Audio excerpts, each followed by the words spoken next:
کسی ملک میں ایسا قانون تھا جس کو بادشاہ بنایا جاتا، 3 سال کے بعد اسے گھنے جنگل میں پھینک دیا جاتا، پھر وہ وہیں مر جاتا۔ اس لیے اس ملک کے لوگ بادشاہ بننے سے بہت ڈرتے تھے۔ اسی وجہ سے اس ملک کے لوگوں میں سے کوئی بھی بادشاہ بننے کو تیار نہیں تھا۔ ایک دن ایک آدمی نے فیصلہ کیا کہ میں بادشاہ بنوں گا۔ وہ بادشاہ بنا تو اس نے سپاہیوں سے کہا، جاؤ گھنے جنگل میں ایک سڑک بناؤ۔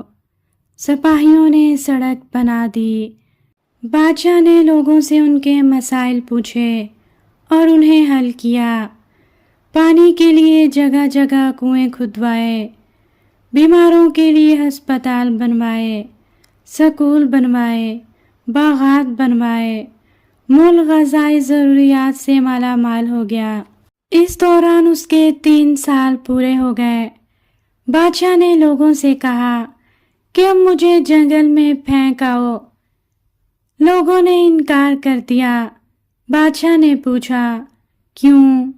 لوگوں نے بتایا کہ پہلے کے سب بادشاہوں نے اپنے محل کو ٹھیک کیا، مگر آپ نے عوام کے مسئلے حل کیے، اس لیے سب لوگ آپ سے راضی ہیں اور اب آپ ہی ہمارے بادشاہ رہیں گے۔